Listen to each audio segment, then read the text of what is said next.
unusual in this video. The thing that I'm going to do is admit what I got wrong. First, in order to admit it, I had to figure it out. And then things I got right and things that other people are getting wrong. But people say that they do introspection.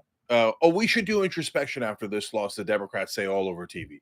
And do they actually do introspection? No, they never say, "Oh, here's what I got wrong." They say, "Here's what they got wrong, and they got wrong, and they got." Okay, brother, we can do that, and I do that too. But at some points, you got to look at, yeah, but did I get it right, and where did I go wrong? Otherwise, it's not really introspection. So I'm going to do all of that right now. You guys know shows live Monday through Friday, starts at 6 o'clock Eastern, goes to 8 o'clock Eastern, and then a bonus episode for the members. Hit the join button below to become a member, and members support our show. They're basically our boss. And I love that they allow us to do this kind of honest programming, which is exactly what I'm going to do here, and put the blame in the places where it belongs, including on me. Okay. First, though, I'm going to ironically start with what I'm going to take credit for, and it's doubly ironic. It's ironic that I'm taking credit in the middle of a video where I emphasize what I got wrong. It's also ironic because I'm taking credit for not knowing. It could be potentially triply ironic because you can count it as actually being wrong, and nevertheless, I'm taking credit for it. So what is it, and why am I doing all that fun stuff? So no matter how much pressure there was from both sides, and there was overwhelming pressure, the MAGA screaming online, social media, we're obviously going to win. We're obviously going to win. You're crazy if you don't think we're going to win. And Blue MAGA by the end going, oh, well, it's such an easy win. You're all crazy if you don't think it's an easy win. And we got a landslide coming. And did you see that poll from Iowa, right? And through all of it, I stuck with a thing that I almost never say, which is, I don't know. There's not enough information. I don't know. And I'm actually super proud of that. I know it's an ironic thing to be proud of. But guys, resisting that pressure, especially from your own side, and admitting fallibility and saying, I just don't know. If I knew, I'd share it with you guys. I think a tiny bit of a credit sticker on that one, right? Now, could I have been more right? Of course. I could have said that Trump was going to win, and I know it for sure. And some people did say that, and it turns out, by the way, they were right. I don't know that the for sure was right, but the correct part was definitely right, right? They got it right, and you should give them credit. In fact, that's the thing I'm going to return to for what I'm wrong about in a little bit. Okay, so to all of you guys out there in Trump land, or even if you weren't, even more impressive, if you weren't in Trump land and thought that Trump was going to win, congrats, you got it right. Okay, so for the moment being, though, I'll take whatever solace I can find. And I find, as you can tell, significant solace in that I didn't give into pressure from both sides to declare something I didn't know. And so that's how I landed on it. And I'll call that a semi-win and move on. If you say, no, Cenk, that's just a loss, you should have known better. Okay, God bless your heart. No problem with that analysis as well. So, and I am actually kind of mad at myself because I told you guys my intuition's leaning Trump. I told you like 2 Sundays before the election, I had that feeling of doom, etc. But at the end of the day, the Democrats at the end, uh, had this bedeviling confidence. But to be fair, a whole bunch of poll results that turned out to be obviously incorrect, but that indicated that Kamala Harris had the momentum and was winning undecided voters. That brought me back to an I don't know, right? It brought me back to a tie. And so, but I should have known that I should have dismissed it more, right? So, okay, so that's that. Let's be, we're clear enough on that. Now, the people on TV are cracking me up as usual.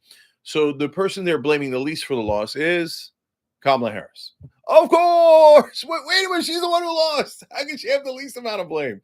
And the reason is because they don't want to offend her. They know her and they feel bad for her. And I get that human impulse, right? You're like, that's not coming from a bad place. That's coming from a good place.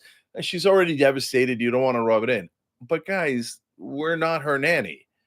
We're supposed to be journalists and be honest with people, not be worried about the feelings of the powerful. Does Kamala Harris have blame for losing this election?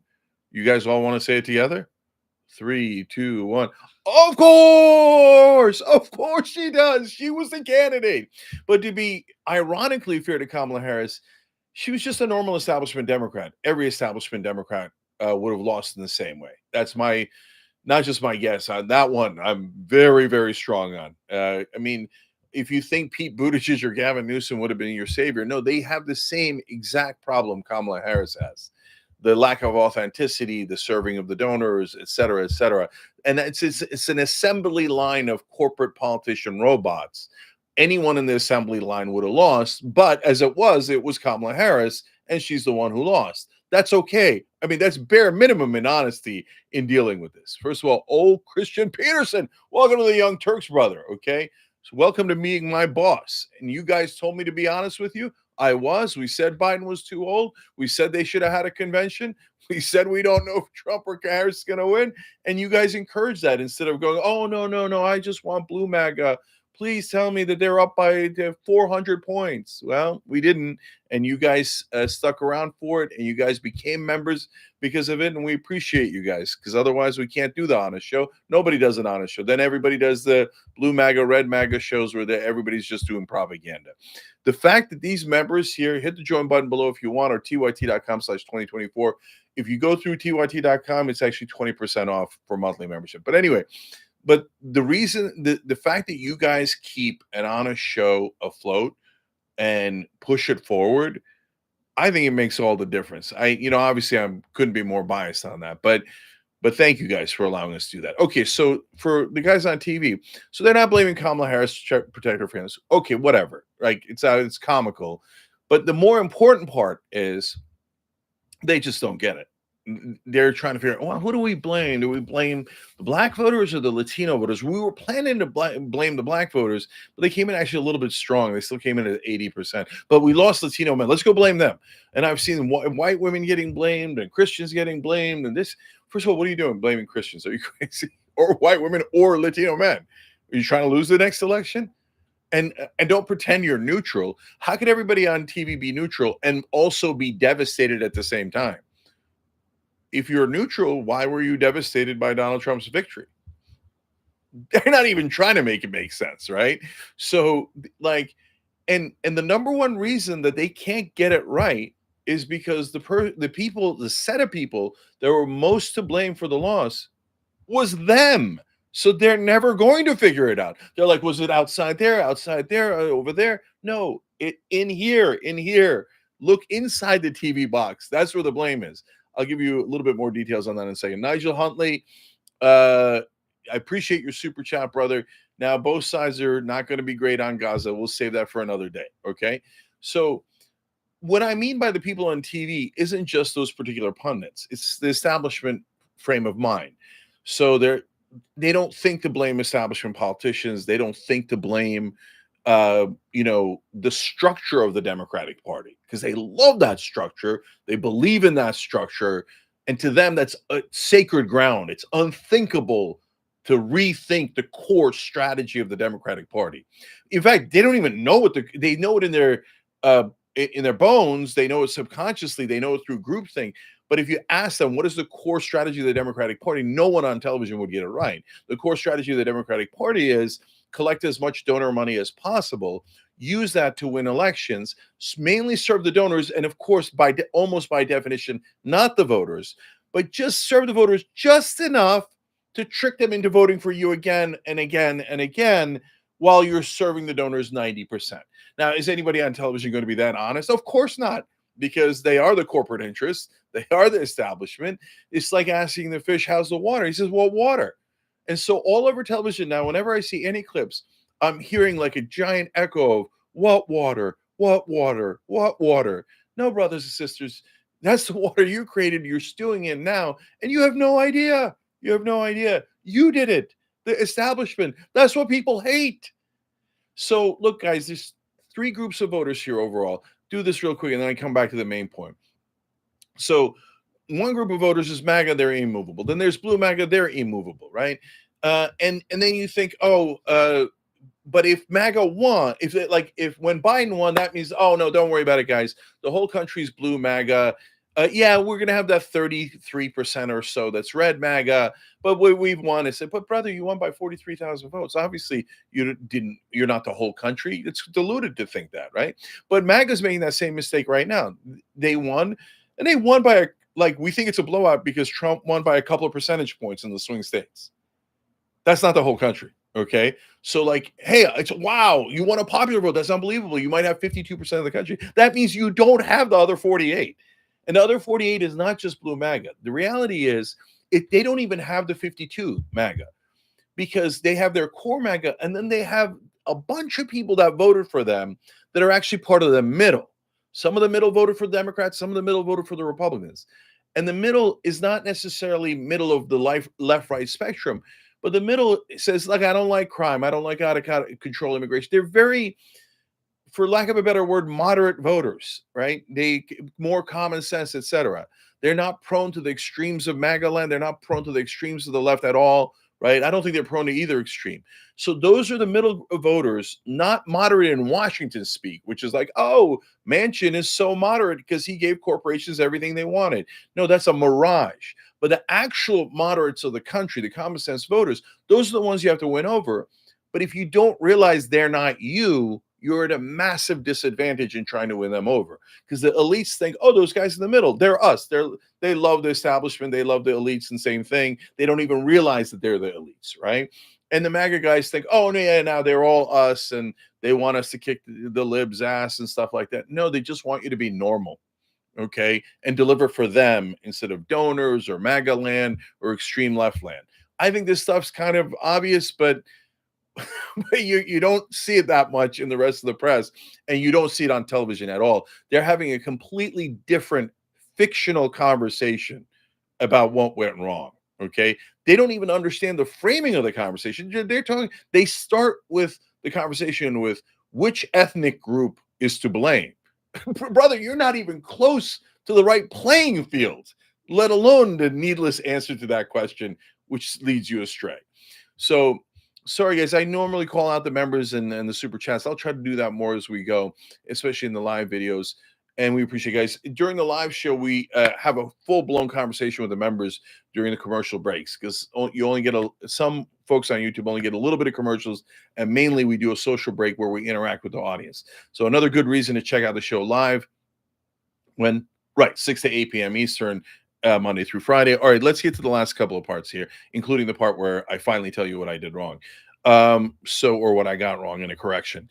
So, before that, one last thing. So, one of our sponsors is Polymarket, and so they got a lot of heat, right? And including by some people in our audience, like, oh, they're trying to rig the election in favor of Donald Trump. That's why so many people are betting for Trump, and they're going to say that after Trump loses, because obviously he's going to lose because every member of the establishment I know is voting against him. So, they must be lying. It must not be true, and nobody's really betting that way. It's a trick. After we win, which is obvious, then they'll pretend that it was stolen because the markets. So it turns out conspiracy theories aren't just for the right. Did that turn out to be true? I ask the right wingers all the time. You had a conspiracy theory about the election, for example, that the Democrats were obviously going to steal it. Well, did they? It was already pre-rigged, gone. Not only did they did not quote unquote steal it, they got shellacked. And not only did they lose the presidency and all of the swing states and the popular vote, they got shellacked in the Senate and lost the Senate very badly. So obviously they weren't trying to rig it. Obviously. All the total lunatic conspiracy theories about how the 2020 election were stolen are all wrong. Get out of your bubble. Get out of your bubble. Your bubbles are wrong. Okay. But that now Blue MAGA's in that bubble. And they're like, oh no, people betting that Trump will win is obviously fraudulent. And it's part of a conspiracy and stuff. No, they just thought Trump was going to win. And it turns out they were right. And so they all made a lot of money. Oops. That's what happened. Okay. So the markets, if you're being accurate, I'm not saying this because they're a sponsor. I'm saying it despite the fact that they're a sponsor. I have to be honest with you that they were right. Right. I'm not trying to sell them. I'm being as frank as I can about what happened. Between the polls and the markets, this time around, the markets were more correct. And so that doesn't mean it's going to happen every time. No. We'll track it as we go along, right? How did the markets do in this election? How did the polls do, etc. But there was a conspiracy theory that Polymarket was rigging it, and they weren't rigging it at all. A whole bunch of people, as far as I can see from the outside, came in and voted Trump because they thought they were going to win money, and they were right. So problem solved. So now left, we asked the right wing to get rid of their conspiracy theories when they are proven wrong. you must do likewise. Otherwise, you lose credibility. Okay. So look, by the way, they were also those markets. I saw them going back and forth in exactly the way that I would uh, predict. And by the way, people got singled out poly market, but all the markets were within a 1 to 4 point range. So nobody was doing anything that was different than any of the other markets. I saw at the end, for example, a couple of days before the election, I believe he was in the 60s, like 63% or something like that. I thought that was too high because I still had it closer to 50-50. But obviously we know how it turned out. And but they dipped as well in the same time that I became unsure in the last couple of days because of all those positive polls for Kamala Harris. Trump dipped to about 55% or so before the election, right? But they still had him as the favorites. And it's because it's not they're markets. It's not one person behind a green curtain pulling the levers, right? The reason why Trump dips at the end is because more people come in and bet on Kamala Harris because they think they're getting good odds and Kamala Harris has a better chance of winning. Again, they turned out to be wrong, but that's why the markets move like that. So it's polymarket.com. You guys check it out if you want, but you don't believe it if you don't want. But what happened is reality, and there's no arguing with that. And then, so finally, we get to then, so that's what some of the left wing got wrong, etc. So what did I get wrong? Like I said earlier, I'm proud that I was at a don't know on the actual results. Also in the Senate and the House, I was like, I have no idea, right? But I remember doing a video for you guys near the end, maybe even two, where we were talking about the polls, and I told you what was more reputable and what was less reputable among the polls. And there was two that I was very dismissive of every time we talked about it. It was Atlas Intel and Trafalgar Group. And as it turns out, they were more accurate than the other polls, not less accurate. Okay. So my bad. Shout out to Atlas and Trafalgar for getting it right. Okay. So this is what we should all do. Instead of being ego driven and trying to protect our own theory of the case, blame everyone else, do actual introspection. Yes, but what did you definitively get wrong? And in this case, I thought that those were polling groups that were leaning right and that they were seeing it wrong. And you know what? I might have gone a little bit borderline conspiratorial about, hey, maybe they just want some polls out there showing Trump winning because they think that that's helpful to them in the election. Well, they weren't. They were polling it more accurately than the ones that are considered more credible historically, right? So, and by the way, this happened with, I think, Data for Progress, a progressive polling organization, a couple of elections ago. They were dismissed by mainstream media as, oh, that's just a progressive outlet doing the polling. And at the end of the election, they looked and they were the most accurate, right? So, but when you make a mistake, you've got to correct it, both on air, so you guys know, hey, next time you see those polls, it turns out they're way more credible than we realize, and I don't want you to have the wrong impression about it. But even more importantly, you've got to keep correcting yourself so you get better and better at this. And I want you to do it in the audience. That's why we do the predictions, or in this rare case, the lack of a prediction, because I want you guys learning with us, right? Oh, we got that right. We got that wrong. And think it through for yourself and always think, okay, what if the shoe's on the other foot? Let me look at it from a different perspective. So we all get better at predicting this stuff and understanding politics better together. So we're not tricked by mainstream media, right wing media, or any other kind of media or any other kind of politicians. I love doing this show with you guys. I feel honored that the members let us do this show and support us doing it. I love doing the live show with all the hosts we have. I don't know if you saw the big fights debates that I got into on Friday with some of our hosts about the election. But you know what? That's what we do. We do honest discussion, and it's okay to disagree.